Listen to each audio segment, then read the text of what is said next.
Bom 2020! Bom 2020, aqui é o Christian da Kinetec. Hoje temos o prazer de ter conosco novamente o Guilherme Brot. Guilherme, como vai? Tudo bem, Christian? Tudo bem, pessoal? Bom 2020 para todos. Sejam muito bem-vindos. Bem-vindos à primeira live do ano.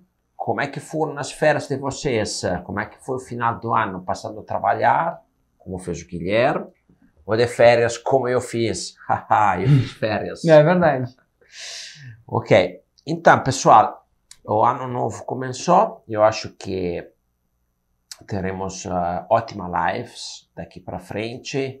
E eu acho que encerramos um ano fantástico para a biomecânica do Brasil.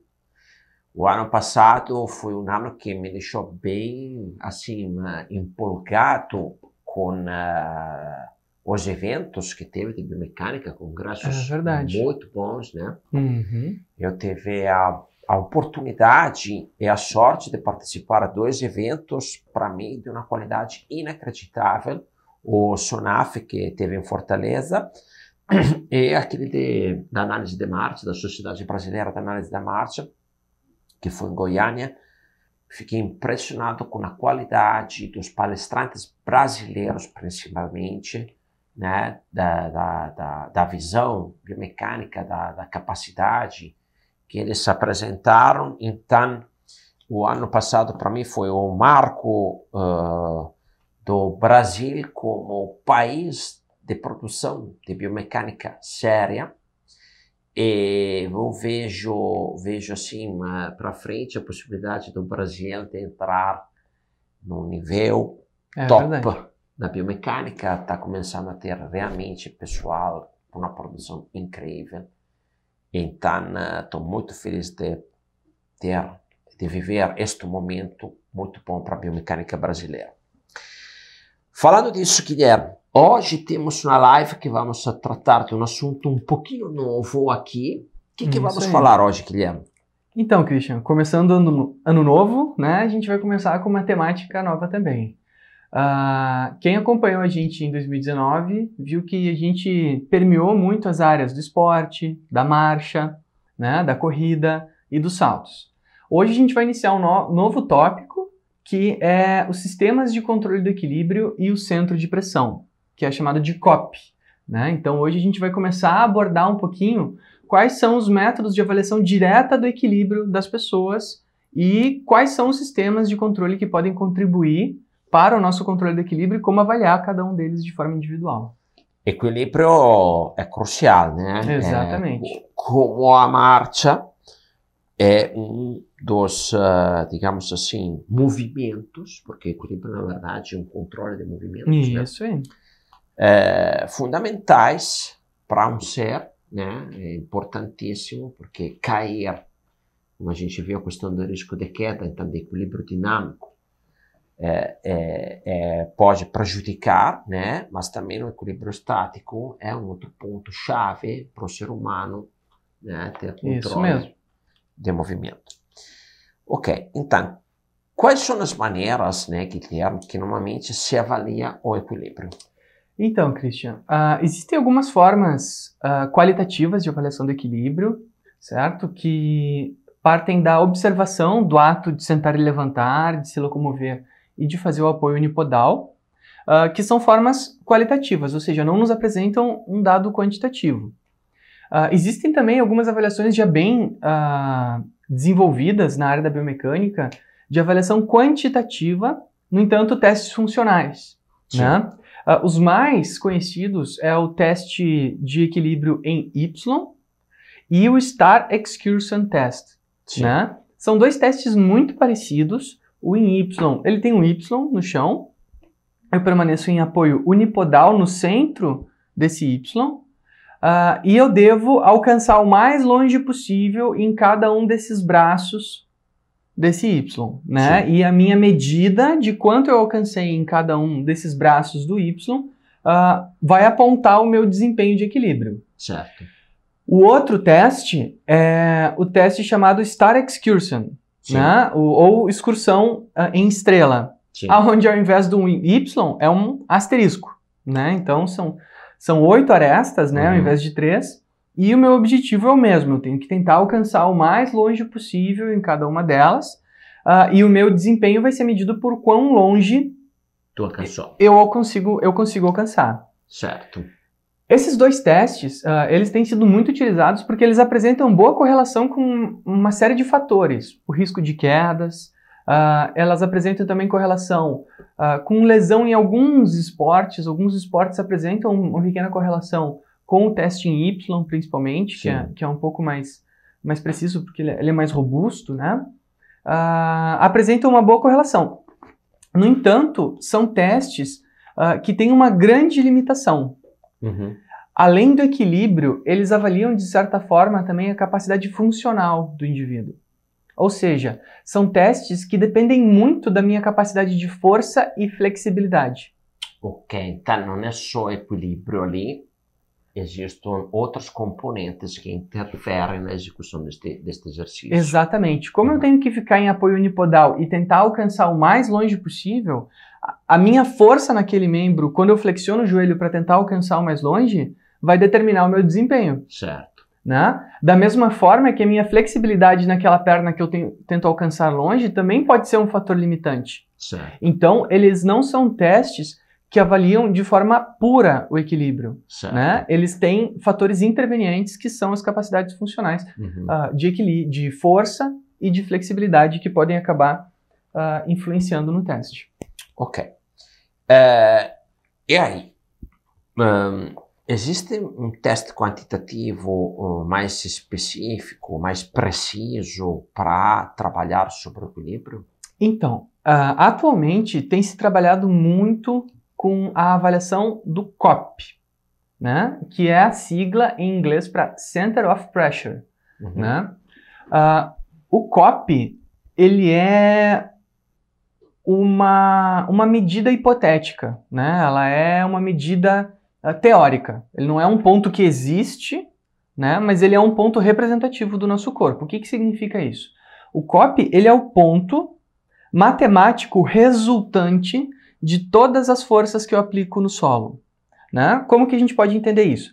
Por exemplo, se a gente coloca este papel sobre a mesa, a gente sabe que cada milímetro desse papel está aplicando alguma força sobre a mesa. Certo. No entanto, se nós somarmos todos esses pontos e dividirmos pela área, a gente vai ter um ponto resultante que representa o ponto de equilíbrio desse papel.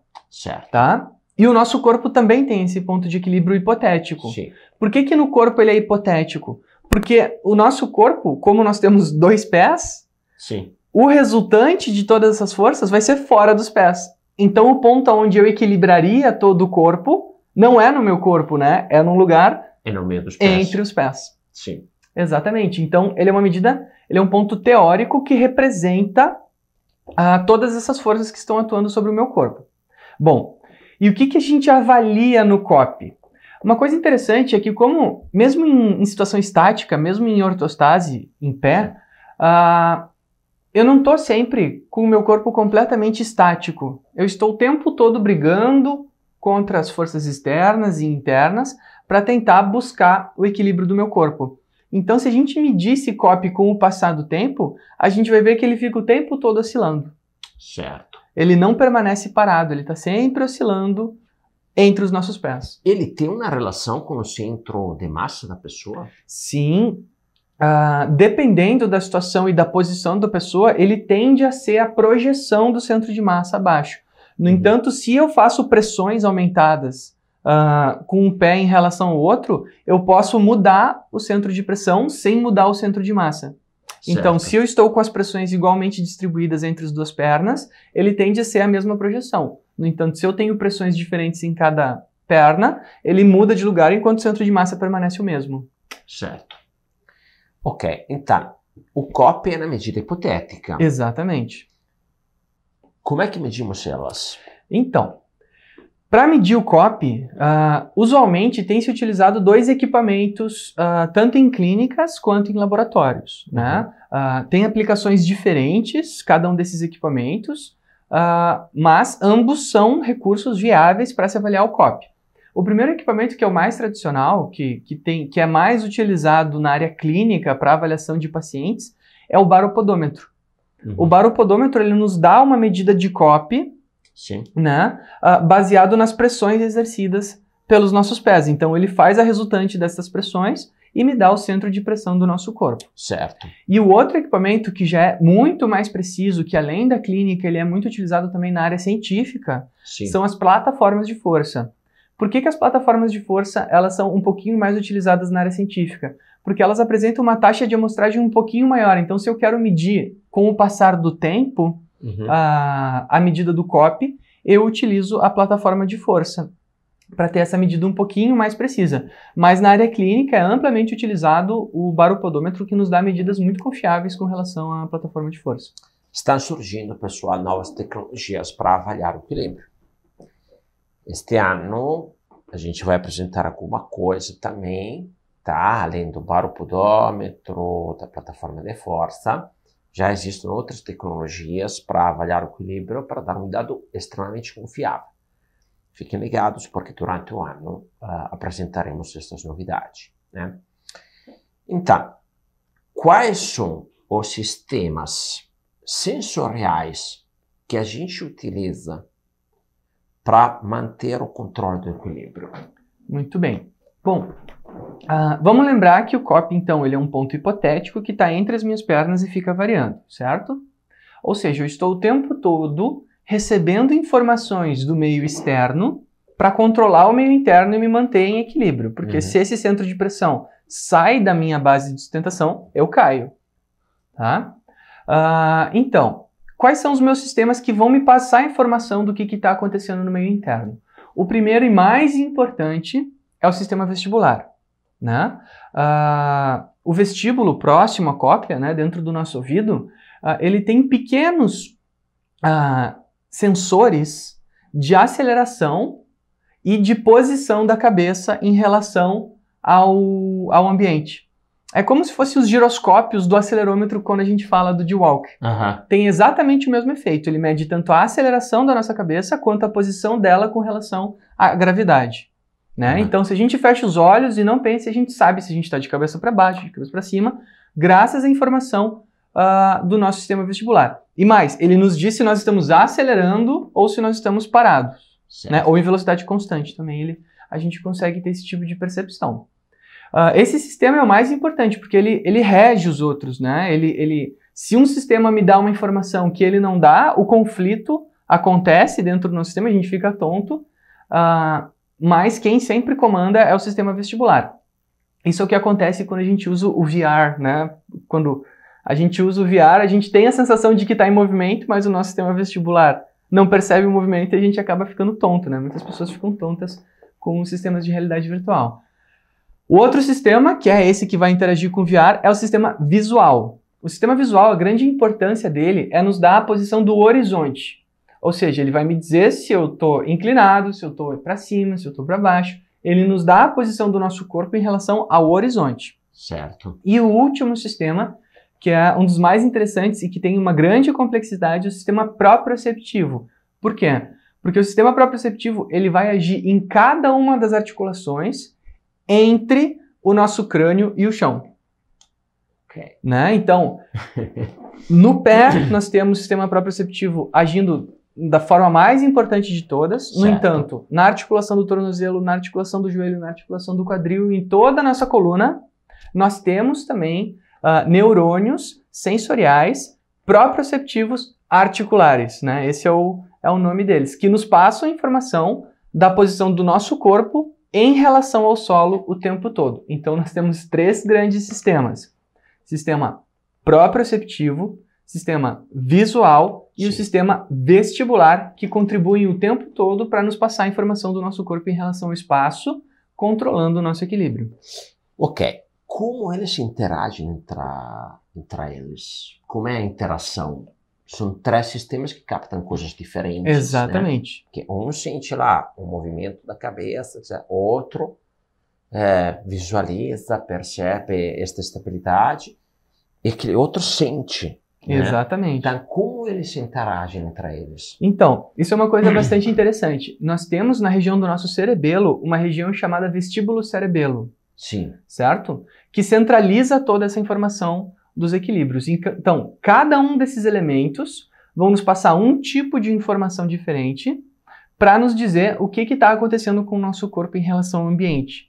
Então, nós temos um centro não voluntário, né, um centro involuntário, responsável por associar as informações de cada um desses sistemas dentro do nosso cerebelo. É importante a gente falar que quando a gente não está tratando de córtex, estamos tratando de cerebelo, são ações involuntárias, né? A gente não tem esse controle, mas que nos passam a informação do nosso corpo em relação ao espaço, contribuindo para o controle do equilíbrio. E cada vez que eu inibo um desses sistemas, né, por exemplo, se eu fecho os meus olhos, se eu tenho algo dificultando a minha sensação do chão, ou se eu movimento a minha cabeça, né, ou se o ambiente está em movimento, eu vou ter uma redução da minha capacidade de controle do equilíbrio. Qualquer um desses sistemas, se estiver prejudicado, vai diminuir a nossa capacidade de controle do equilíbrio, seja de maneira estática, seja de maneira dinâmica. Existem populações com um COP diferenciado? Então, a gente está falando, né, do COP, mas, enfim, o que se mede no COP? Quando se avalia o COP, a principal medida que se avalia é o que nós chamamos de área do COP. A área do COP seria uma nuvem de pontos que o nosso centro de pressão oscilou por volta de 30 segundos a 1 minuto, depende do protocolo que é utilizado, que se cria como se fosse um desenho de toda a área que esse COP permeou. De toda essa área se constrói uma elipse, não, uma espécie de um círculo, que capture pelo menos 95% desses pontos, né? Porque se eu desenhar um círculo, é lógico que eu não vou conseguir pegar todos os pontos se tiver pontos mais distantes, né? Senão eu vou construir um círculo muito grande. Essa elipse, o tamanho dela em milímetros quadrados, representa o equilíbrio. Ou seja, se nós tivermos uma elipse muito grande, tende-se a dizer que a pessoa apresenta um controle do equilíbrio diminuído. Pessoas com uma elipse diminuída tende-se a dizer que apresentam um controle de equilíbrio melhorado. Então, pequenas elipses seriam um bom controle do equilíbrio e grande elipse um controle do equilíbrio um pouquinho diminuído. Existe uma discussão que é importante a gente trazer, que é assim, a elipse, ela também pode representar uma certa forma de liberdade de movimento, ou seja, pessoas que são um pouquinho mais móveis tendem a apresentar uma área às vezes um pouquinho maior, tá? No entanto, é importante a gente refletir que quando a gente solicita para uma pessoa ficar o mais parada possível, sim, ela deve permanecer com a área do COP o menor possível, né? Afinal de contas, isso foi solicitado. Existem pessoas, claro, que têm a tendência de ficar mudando a base de apoio o tempo todo, mas naquele momento em que é solicitado, ela deve conseguir. Afinal de contas, a área do COP também vai representar o quanto de energia eu gastei para manter o meu equilíbrio, porque se eu fiquei oscilando muito, eu precisei recrutar músculos o tempo todo para manter o meu COP entre a minha base de apoio, né? Entre o meu polígono de sustentação. Mais oscila para um lado, mas tu tem que recuperar. Eu tenho que recuperar, eu tenho que estar sempre retornando o meu apoio utilizando as minhas musculaturas. Isso gasta energia, né? Certo. E existem outras medidas que a gente faz? Sim. As outras medidas que se faz, principalmente, a velocidade com que esse ponto, a velocidade média com que esse ponto oscila, né? Se chama velocidade do COP, e também o percurso total ou excursão do COP, que é, se eu, por exemplo, medir a linha que o COP formou por todo o solo, né, e espichar ela, eu vou medir ela de um ponto ao outro, também se faz com matemática, né, softwares matemáticos, e eu tenho a excursão do COP. São 3 medidas que me dão informação sobre o meu equilíbrio. Mas voltando às populações, né? Exato, porque a pergunta inicial era aquela ali, né? Exatamente. Quais são as populações que normalmente apresentam o COP com a sua área aumentada, excursão aumentada ou velocidade aumentada? Sim. Normalmente idosos apresentam um COP bastante aumentado em relação a jovens.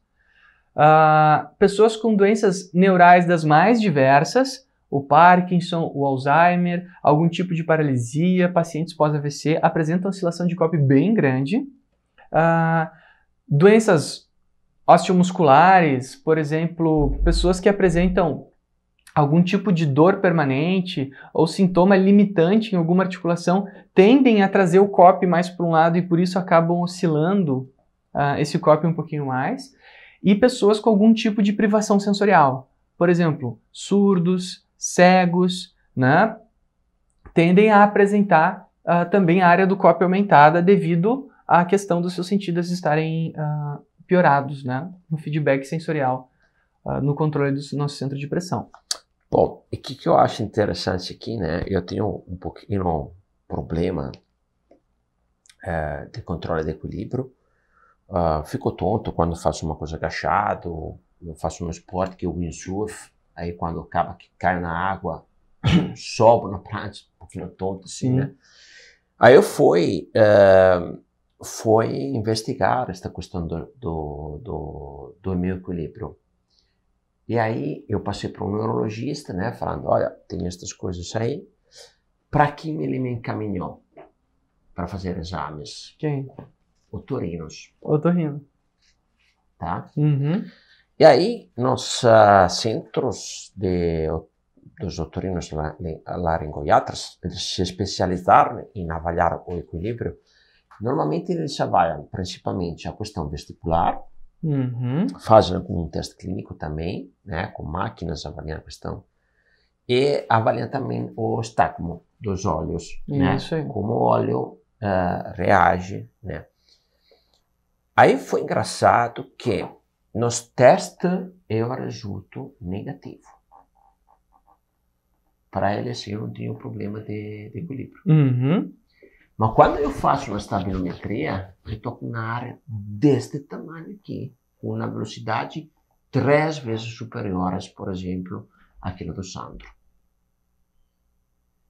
Então, assim, a minha dúvida é a seguinte, né? Ok, existe toda uma metodologia muito científica, com um baseamento muito importante de avaliação da resposta vestibular e visual, só que não se correlacionou ainda muito, na minha opinião, com a avaliação estabilométrica, que para mim é muito, muito assertiva. Ou seja, da minha estabilometria é evidente que eu tenho um problema de equilíbrio. Sim. Dos parâmetros deles são negativos, são perfeitos. Exatamente. Né? Exatamente. Aí, não é uma polêmica esta daqui é a minha situação. Eu acho que como eu vai ter outras pessoas que vão lá, não estou muito bem, aí o exame tá bom, mas vai avaliar o equilíbrio deles, na verdade, de verdade, com a estabilometria, a pessoa não está fazendo, não está tendo um equilíbrio muito, assim, otimizado, né? Então, eu acho que a avaliação de equilíbrio com a estabilometria, para mim, tem uma valência muito significativa, né? E daí, depois tu vai trazer aqui uma série de informações bem bacanas, né? Mas, adicionando, né, ao comentário do Christian, que fez o exame com o otorrino para verificar se tinha déficit de equilíbrio, é importante destacar que eles verificam especificamente o sistema vestibular, né? Então, a interação com os outros sistemas não é verificada, e normalmente eles procuram por sintomas de doença no controle vestibular, né? Eles não percebem pequenos déficits de controle do equilíbrio. Então, a estabilometria ela é um pouco mais sensível a pequenas alterações de controle do equilíbrio, enquanto eles procuram doenças mais graves, comprometimentos mais sérios do sistema vestibular, enquanto a estabilometria, pequenas alterações, ela já é capaz de identificar e fazer o diagnóstico de que o equilíbrio daquela pessoa é diminuído ou não. Aí, Guilherme, estes 3 grandes sistemas sensoriais, propriocitivo, vestibular e visual, eles estão atrelados a uma medida específica. Vamos supor, o vestibular está atrelado à área. Então, o visual está atrelado a... Essa correlação, ela está sendo bem ainda inconclusiva, porque tem diferença na literatura, sabe? Sim. Alguns autores, eles apresentam a velocidade um pouquinho mais relacionada com o sistema vestibular, enquanto as outras medidas pegam um pouquinho mais o sistema proprioceptivo e o sistema visual. Então, a solução que foi encontrada, mas isso é inconclusivo, alguns estudos encontram, outros encontram resultados divergentes, né? Sim. Então, ainda não é completamente conclusivo. Então, a solução que os autores encontraram é justamente fazer o seguinte: ao invés de tentar encontrar qual dessas medidas representa cada sistema, o que eu faço? Eu vou estressar cada um desses sistemas e ver como o teu equilíbrio reage. Certo. Ou seja, se eu estressar o sistema vestibular, o equilíbrio vai reagir de uma forma. Se eu estressar o sistema proprioceptivo, o equilíbrio vai reagir de outra forma. E se eu estressar o sistema visual, nós teremos outro tipo de reação. Quais são os estresses realizados para a avaliação de cada um dos sistemas de equilíbrio? Normalmente, quando a gente está sobre a plataforma de força ou sobre o baropodômetro, o que se solicita? Que o indivíduo realize, para o estresse do sistema vestibular, a circundução cervical, que é basicamente esse movimento da cabeça. Quando se quer estressar o sistema visual, basta fechar os olhos. Ou seja, o feedback sensorial que aquele sistema me fornece vai ser prejudicado. Alterado. Então, os outros dois sistemas vão ter que dar conta daquele sistema que está sendo prejudicado e está sendo alterado. E o proprioceptivo, normalmente, se utiliza um colchonete, uma espuminha, né? Tem umas medidas padrões, assim, mais ou menos 15 centímetros de altura, que abrange toda a área da plataforma, que vai estressar o sistema proprioceptivo, dificultando a minha sensação do chão. Uhum. Né? Então, cada uma dessas ferramentas é utilizada para fazer o diagnóstico daquele sistema sensorial específico, sim, prejudicando o feedback que ele fornece para o sistema nervoso central. E é lógico que vai ter uma alteração, ou seja, eu faço de olhos fechados, é esperado que eu tenha um aumento destes parâmetros. Exatamente. Vou demandar mais dos outros sensores, né, dos outros sentidos, e esta demanda, esta falha que eu tenho da parte visual implica que eventualmente eu vou oscilar mais. Exatamente. Né? E aí, ali, como é que eu entendo se ele tem alteração naquele compartimento ou menos? Então, para fazer esse tipo de avaliação, nós precisamos ter as variáveis normativas de cada uma dessas populações, né? E é muito importante que se tenha essas variáveis normativas por faixa etária, porque, como eu disse, essa é uma variável que tende a piorar com o envelhecimento. Como falamos naquela live onde a gente viu a diferença de escalada entre idosos e jovens, né? Que saiu fora a questão que provavelmente os idosos tinham também uma componente de falha proprioceptiva. Exatamente. Ali, né? Então, idosos têm essas condição de sensação proprioceptiva inferior, e esta vai interferir no equilíbrio deles, né? Exatamente. Certo. Sim. Antes de passar para as perguntas ali que o pessoal está trazendo, então, se eu tenho as variáveis normativas, sim, eu vou ter uma média e um desvio padrão, certo? Então, o que se espera? Que se a pessoa fuja de ao menos um desvio padrão em uma dessas situações, sim, né, já se diagnostica aquela pessoa como tendo um déficit de equilíbrio naquela situação a partir daquele sistema de controle. Né? Então... Tá, resumindo de novo. Se ela oscila... mais de um desvio padrão da média dos valores normativos para cada uma dessas situações já é um diagnóstico de alteração. Ok. Então, por exemplo, né, o COP em situação ortostática, com os dois pés, com os olhos abertos, tudo normal. Que se tem? Se tem autores que trazem, dependendo do sistema que é avaliado e da população que é avaliado, pode variar de 100, 300 a 450 milímetros quadrados. Né? Ou seja, Aí a gente tem uma oscilação de 100 a 200 no desvio padrão dessa medida, né? Isso é um cálculo que se faz. Ou seja, se a pessoa apresenta de 100 a 200 milímetros quadrados acima dessa média, que é mais ou menos 300 milímetros quadrados, já se diz que essa pessoa tem um equilíbrio piorado independente do sistema. O equilíbrio dela de forma global é diminuído. Agora, cada uma dessas situações de estresse também terão valores normativos, né? A perturbação vestibular naturalmente é aquela que prejudica mais, né? Onde a gente chega ali a valores de 1000 milímetros quadrados. A perturbação visual, ela prejudica um pouco, chegando a 350, 400 milímetros quadrados. E a perturbação proprioceptiva é intermediária, ela vai prejudicar em torno de... vai ter uma média de mais ou menos 500, 580 milímetros quadrados, tá? Ou seja, cada uma dessas medidas vai ter um desvio padrão, e se eu fugir um desvio padrão dessas medidas, eu vou ser diagnosticado como apresentando déficit de equilíbrio especificamente naquele sistema sensorial que está sendo avaliado. Ótimo, ótimo. Né? Este é um belíssimo método. Alguém tem perguntas ali? Sim, vou ler um comentário que a Auren mandou antes. Parabéns ao time da Kinetec, Opa. que vem elevando e expandindo a biomecânica no Brasil. Feliz 2020 e sucesso, pessoal. Para você também, Auren. Obrigado, Auren. Quando é que tu voltas aqui em Porto Alegre? Aí aqui a Roberta deixou uma pergunta. Roberta de la Salazari. Qual o tempo de aquisição preconizado para gerar o estresse no sistema? Essa pergunta é danada. Bom, vamos lá.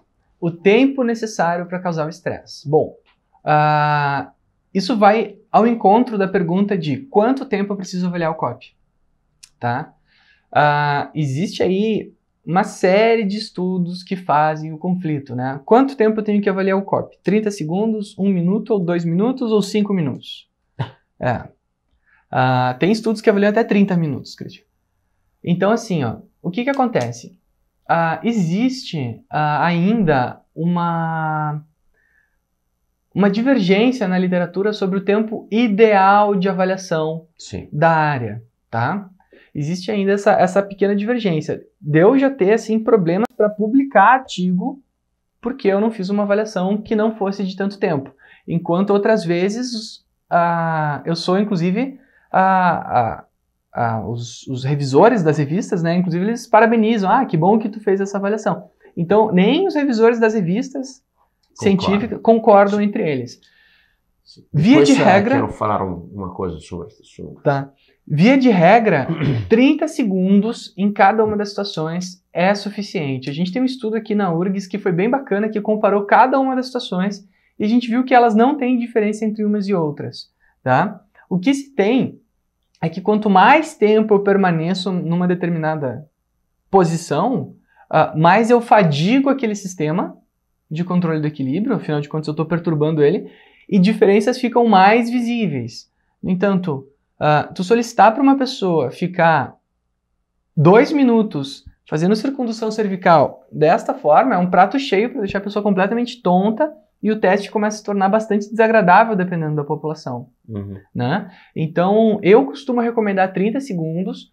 No meu doutorado, a gente adotou 30 segundos, foi uma decisão difícil de se fazer, assim, que teve que estudar bastante e bater esse martelo, mas nós temos feito com 30 segundos em cada uma das situações, em cada um dos tipos de estresse, seja ele em apoio bipodal ou unipodal, quando a gente quer ver diferenças mesmo mais expressivas, né? Sobre este assunto aqui, um dos padres da estaberometria foi o Kagi, não sei pronunciar muito bem, né? Um francês que ainda hoje está trabalhando na década de 80, ele começou a publicar muito, ele foi um dos primeiros a tentar criar uma normalidade. E sobre este assunto de normalidade, de método, né? O Kagi, acho 3 anos atrás, ele decidiu criar um grupo de estudo mundial, que inclusive tem vários brasileiros que estão participando. A gente está acompanhando aquele grupo ali. Se não me engano, tiveram 2 anos de discussão do método, que é posicionamento do pé, tipo de sala, condições ambientais da sala, material para coleta, tempo de duração do exame, todas essas variáveis muito, muito discutidas.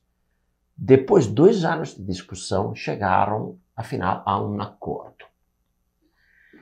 Provavelmente, não tenho certeza absoluta, mas se não me engano, escolheram os 60 segundos. Não tenho certeza. Não me lembro se 30 ou 60 segundos. Mas não é acima disso. Não vai aos 2 minutos e tanto, tá?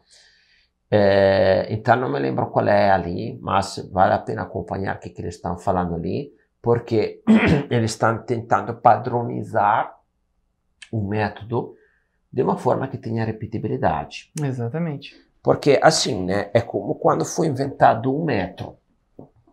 Chegaram e falaram, este é o metro. O metro está aqui. Dividido por 100 vai dar os centímetros, dividido por 1000 vai dar os milímetros. Este é o metro para todos. Tá? Se ele era assim ou assim, mudava somente que ele depois era a medida padrão. Então, o método tem que ser padronizado justamente para ter um comparativo repetível, né? E aí, a maioria dos nossos clientes trabalham com os 30 segundos, pouquíssimos trabalham com os 60 segundos.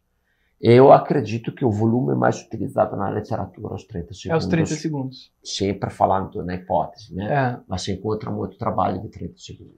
Foi o critério que eu utilizei para o meu doutorado também, porque é o mais realizado, é o mais simples de ser comparado depois entre diferentes populações, é o teste de 30 segundos. E na clínica, ele é muito mais simples também, porque nós temos pessoas, inclusive, que têm dificuldade de permanecer sem mudar de posição, o mais paradas possíveis por 1 minuto inteiro, né? Ficam tontas, têm dificuldade, então a gente acaba optando por essa medida. Tem uma cliente que vai fazer exames em autistas.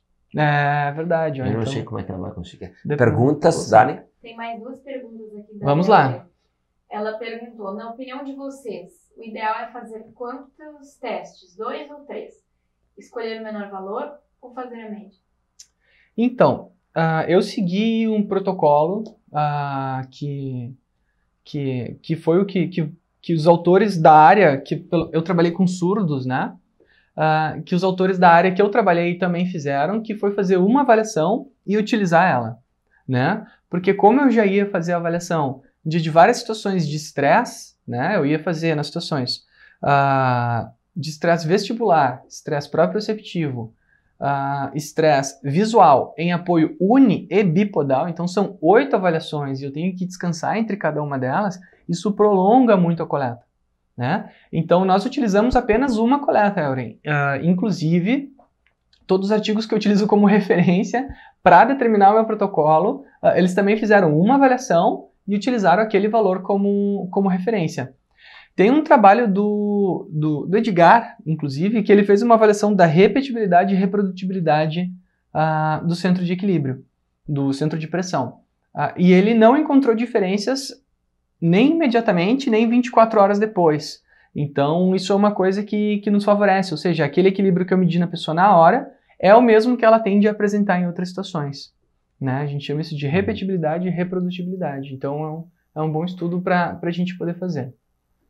E aqui, em relação à avaliação do estresse sensorial, colocar um material acolchoado, como uma esponja, não pode alterar os resultados na plataforma, assim como avaliar descalço ou com meias?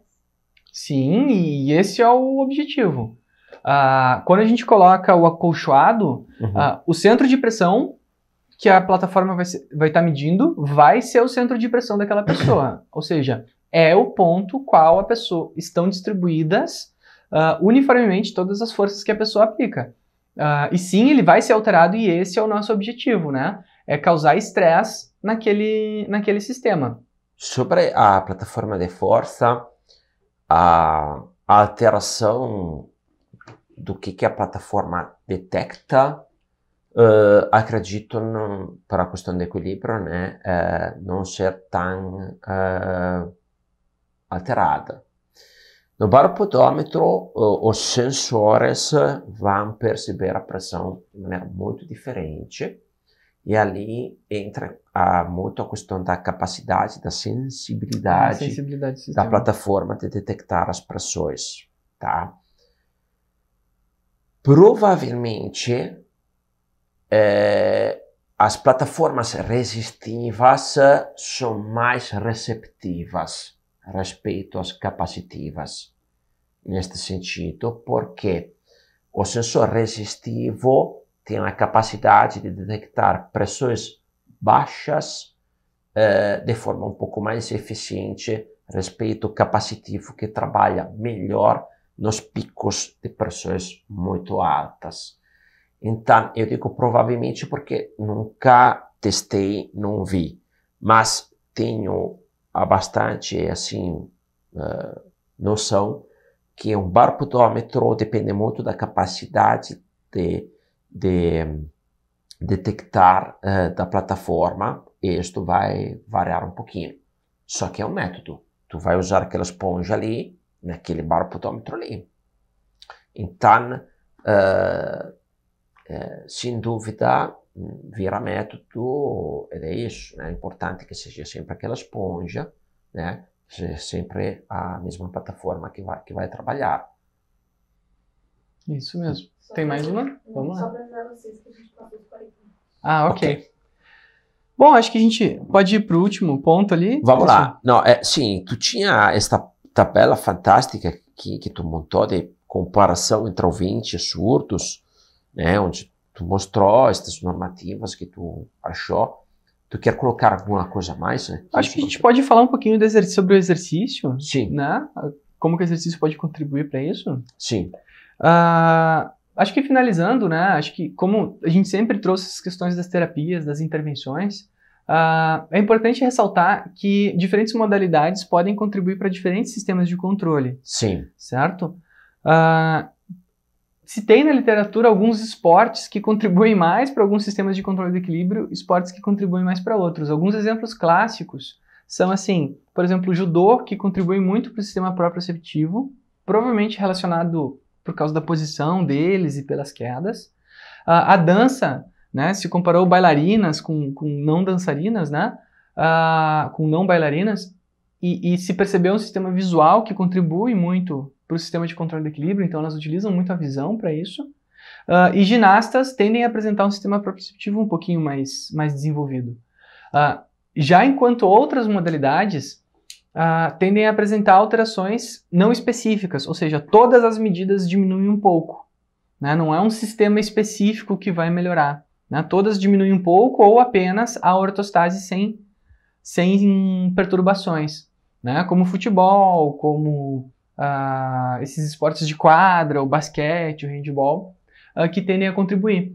E o que é interessante? Que dependendo da população, a contribuição é tão grande que, por exemplo, na população que eu estudei, que são surdos, nós tivemos, só comparando surdos sedentários com surdo fisicamente ativo, nós tivemos a área do COP sem perturbações reduzida em 50%. Meu Deus. Exatamente. Então, fazendo esporte. Simplesmente por fazer esporte nos últimos 6 meses de maneira orientada, né, pelo menos 2 vezes por semana. Então, é uma redução muito expressiva do COP, simplesmente pelo ato de fazer exercício físico. Né? Então, a gente traz aqui o movimento como uma ferramenta importante para se trazer melhoras no equilíbrio. E aí tem também diversos estudos que apontam, por exemplo, o treinamento vestibular, que é movimentando o crânio, exercícios com os olhos fechados, ou exercícios com desafios proprioceptivos, se eu quero melhorar um ponto específico que aquele paciente apresenta como déficit. Fantástico, Guilherme. Este dos 50% não esperava tanto assim. Foi uma redução bastante... A gente se surpreendeu, né? O resultado de todo o doutorado foi bastante surpreendente, porque nós tínhamos a nossa hipótese inicial, que o exercício ia contribuir, né? Que os fisicamente ativos teriam um COP melhorado, mas a gente não esperava que fosse tanto, e não esperava, inclusive, que fosse possível diagnosticar quais os sistemas que os surdos têm maior prejuízo, né? Que é o sistema vestibular, que é o que eles têm maior prejuízo pela proximidade da cóclea com o vestíbulo, e a alta dependência que eles têm do sistema visual também, né? Que quando a gente prejudicava o equilíbrio deles exclusivamente em situação unipodal, eles também tinham uma piora do equilíbrio. Eu vejo que. Então, acho que é interessante de trazer esses elementos que a simples prática de exercício já contribui nisso. Então, como tu mencionou, né? Se tu apresenta um déficit de equilíbrio, o fato de tu praticar um esporte, com certeza, impede que esse teu equilíbrio piore ainda mais, né? Acho que isso é um elemento importante da gente trazer. Ótimo. Eu acho que foi bem rica esta live aqui, né, Guilherme? Isso. Tratamos assuntos que existem dúvidas gigantescas. Eu sou humanos que tenho clientes que começam a trabalhar com estabilometria, as dúvidas são infinitas. Sim. Né? Mas então, por hoje era isso. Temos mais comentários? Euren pediu para tu disponibilizar o teu artigo. Tá sendo escrito, Euren. Eu traduzi ele para o inglês e submeti ele para Gator Posture essa semana. Então, espero que dentro dos próximos meses ele esteja disponível para todos lerem. Ótimo. Né? Então, esperamos também nesta publicação, né? Quantos artigos tu estava... Assim, os primeiros que estão prontos do doutorado são 3, tem mais 2 no forno e tem mais 2 mestrados saindo também daí com gestantes, né? A gente avaliou as gestantes primeiro trimestre, segundo trimestre, terceiro trimestre, pós-parto, para ver cada um dos sistemas como eles variam nessas pacientes. São trabalhos bem interessantes, assim, que estão saindo. Quinta-feira a gente tem um aviso para dar, né, Christian? Exatamente. Quinta-feira temos um belíssimo webinário sobre saltos, né, Guilherme? Isso aí. Então não percam às 19 horas, somente para quem estiver nos grupos, Dani, nos grupos de WhatsApp. Grupos do WhatsApp também inscritos. Instagram, né? Não, qual que é outro grupo? Telegram. Telegram. Telegram e WhatsApp, os grupos da Kinetec. Então, lá eles vão mandar os links para vocês poderem acessar, então fiquem atentos. Quinta-feira às 19 horas. 19 horas. Então, aguardamos vocês quinta-feira da semana que vem às 19 horas. Semana que vem teremos mais uma live.